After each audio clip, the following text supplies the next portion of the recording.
Meu querido amigo, meu querido irmão, mais uma vez estamos aqui para, juntamente com você, estudarmos a Palavra de Deus. Estudo de hoje da série Conhecendo o Criador, estudo de número 19, tem como título, tem como tema o sinal de Deus. Qual será, irmão Geandro, esse sinal de Deus que a Bíblia fala? Exatamente isso que nós vamos estudar na Palavra Sagrada.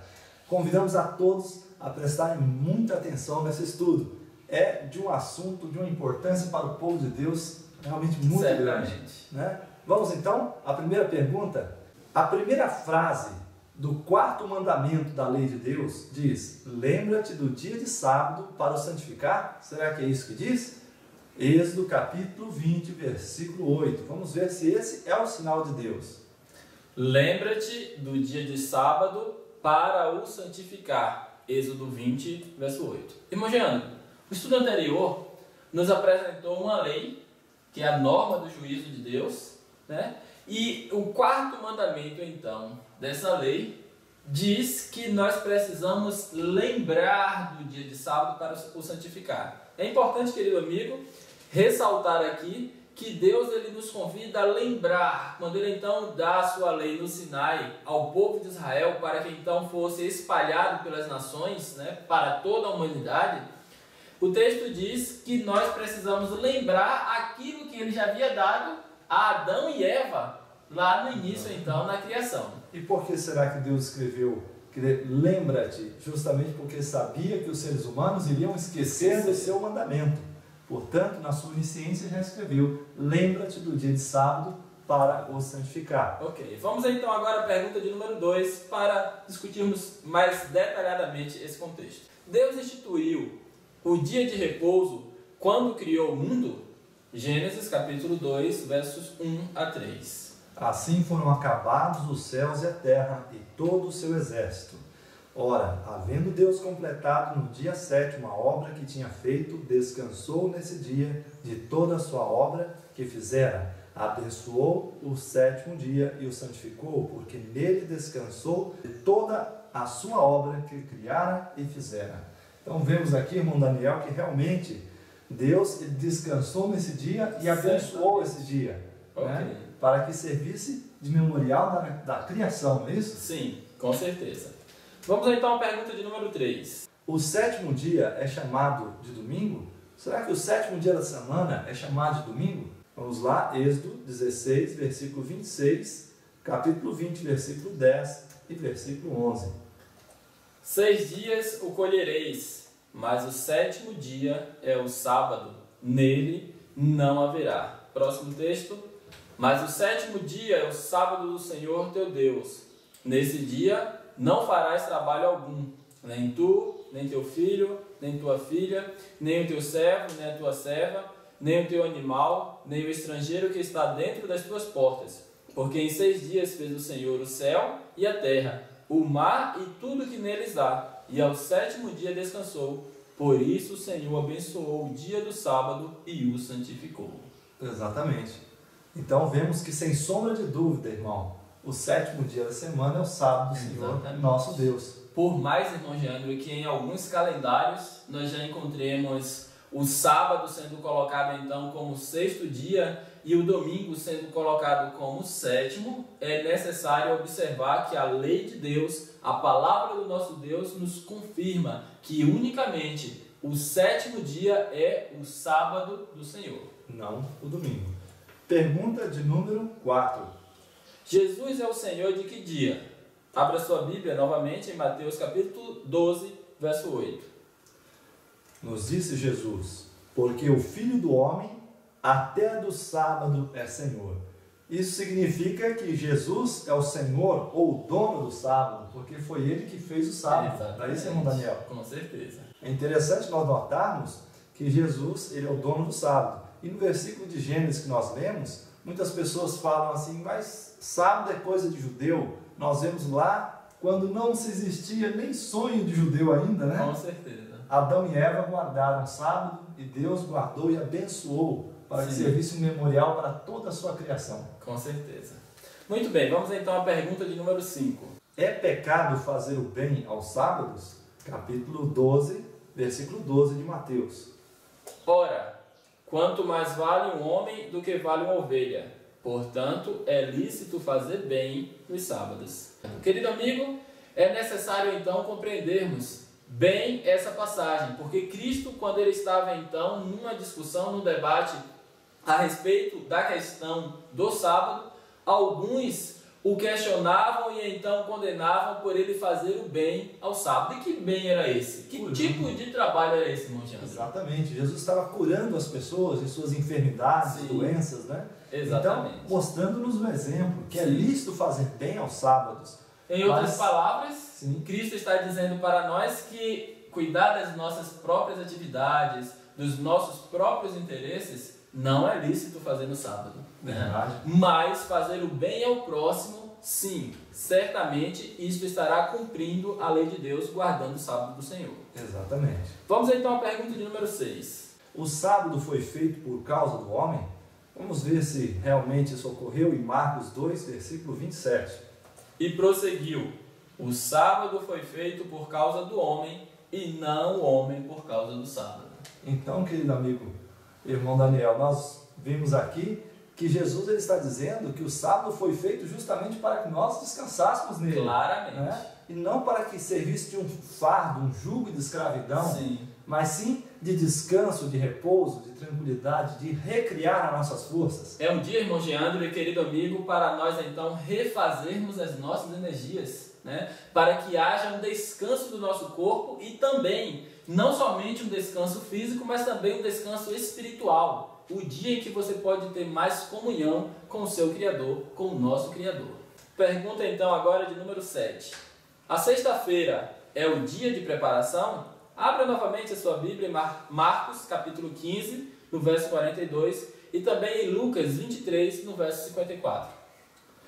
Ao cair a tarde, como era o dia de preparação, isso é, véspera do sábado, Lucas 23, 54. E era o dia de preparação, e ia começar o sábado. Ok, irmão Jeandro, então nós encontramos esses dois textos revelando de forma muito clara que o dia de preparação era sim o dia de sexta-feira. Era quando o povo de Israel, o povo de Deus e mais tarde também os gentios, que iriam então se unindo ao cristianismo, eles se preparavam para receber o dia do Senhor. Então as atividades que tinham de realizar, as coisas que precisavam então cozinhar, os alimentos, tudo aquilo que precisava ser feito, fazia-se então na sexta-feira para que no sábado pudessem descansar. Exatamente. Pergunta de número 8. Jesus tinha como costume ir à igreja em que dia? Lucas 4, 16.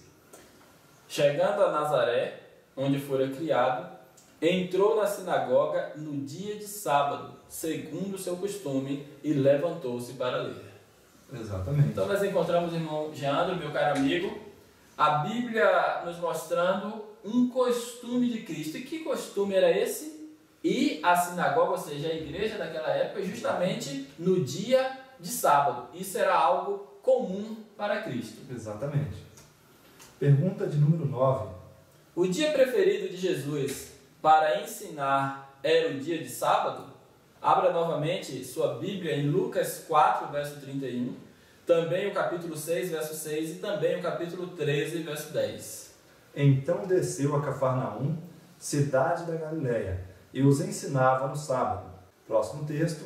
Ainda em outro sábado entrou na sinagoga e pôs-se a ensinar. Estava ali um homem que tinha a mão direita atrofiada.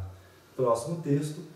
Jesus estava ensinando numa das sinagogas no sábado. Então, irmão Jandro, nós encontramos aí 3 passagens claras, onde mostra que Cristo tinha sim o hábito de ir às suas sinagogas e claramente o texto revela que o seu ensino, né, era feito também neste dia, era um hábito comum de Cristo. Exatamente, irmão Daniel. Nós vemos aqui na pergunta de número 10. Logo após a morte de Cristo, as mulheres que seguiam a Jesus descansaram no sábado, segundo o mandamento, porque muitas pessoas dizem assim, mas Jesus só ia nos sábados porque ainda não tinha morrido na cruz, Sim. né? depois da sua morte acabou a lei do sábado. Vamos ver se as mulheres, né, a mãe de Jesus com as outras mulheres, também continuaram guardando o sábado após a sua morte? Lucas 23, versículo 55 e 56.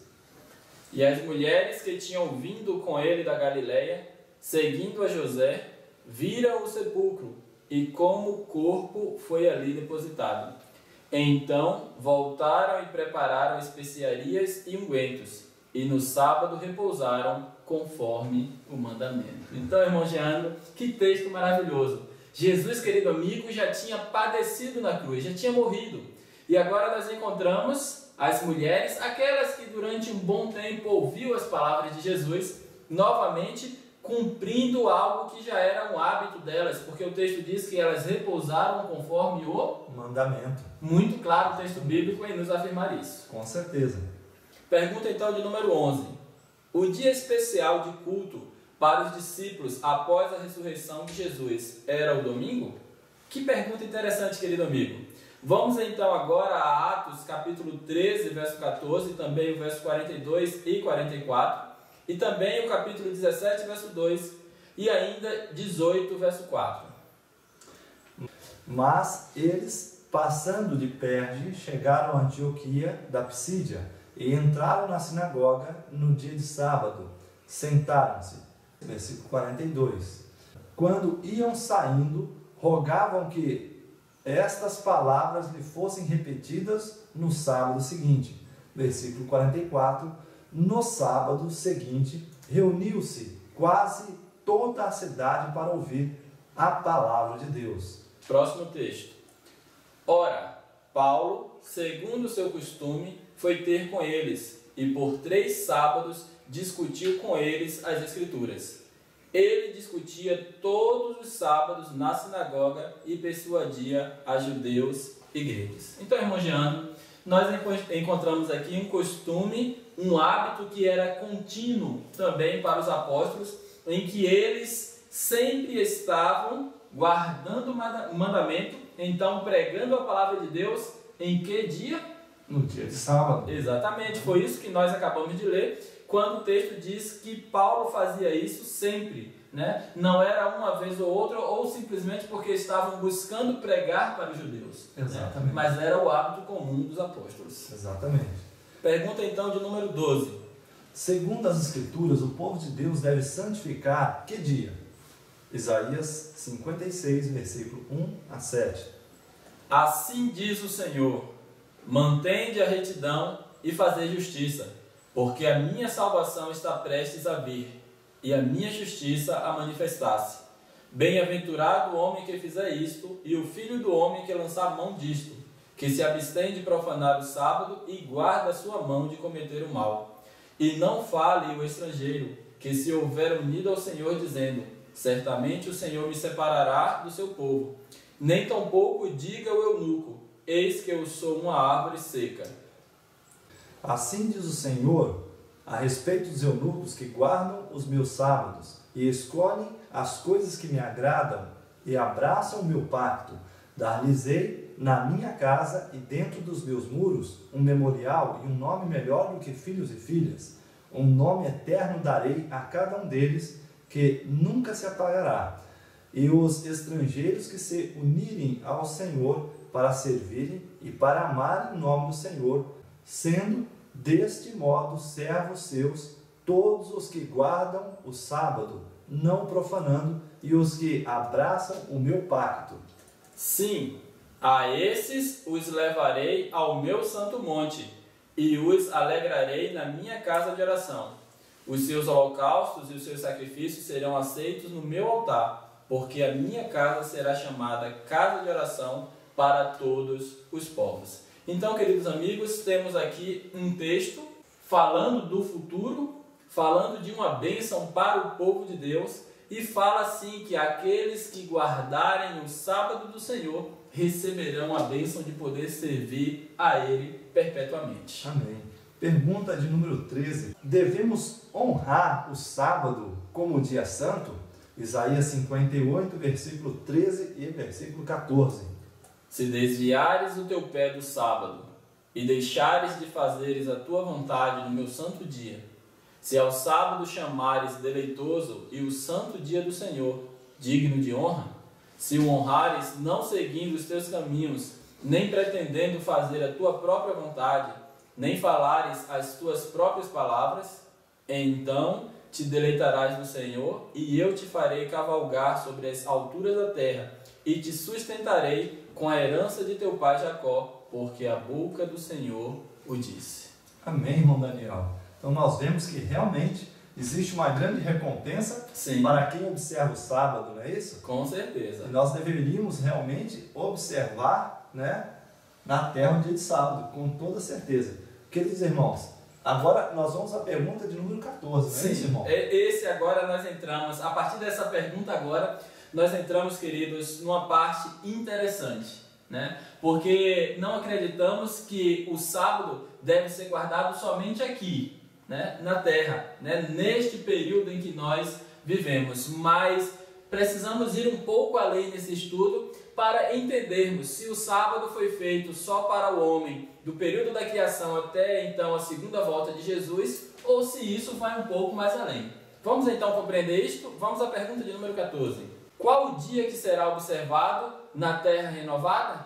Abra agora a sua Bíblia em Isaías 66, verso 23. E diz-nos o profeta Isaías: e acontecerá que desde uma lua nova até outra, e desde um sábado até outro, virá toda a carne a adorar perante mim, diz o Senhor. Então nós vemos que assim acontecerá na nova terra, na terra restaurada, em que o Senhor nosso Deus, seu Filho Jesus Cristo, preparará para nós, não é isso? Sim, com certeza. Que desde uma lua nova até outra, e de um sábado ao outro, em outras palavras, uma vez por semana e uma vez por mês, nós iremos ao encontro do trono de Deus adorar o Pai e o Filho. Certamente. Isso dá a entender também, querido amigo, que a adoração a Deus será algo contínuo e perpétuo. Não terá mais simplesmente essa questão de nos limitarmos a um tempo, mas a adoração a Deus será algo constante. E é interessante também notarmos que você pode ler aí mesmo em sua casa o contexto do capítulo 66 de Isaías, onde está então inserido esse verso, diz claramente que o texto que revela que esse sábado, observar desse sábado é algo para o futuro ainda, para uma nova terra, na Nova Jerusalém, onde os salvos habitarão. Exatamente. Querido amigo, nós chegamos ao final de mais um estudo. Para nós, eu e o irmão Geandro, é sempre um prazer estarmos com você, aí em sua casa ou mesmo no trabalho, onde você está assistindo esse vídeo, e queremos te pedir que continue acompanhando essa série de estudos, a revelação do amor de Deus para com a nossa vida. Que o Senhor Deus, então, continue te abençoando. Até o próximo encontro, com a graça de Deus. Amém.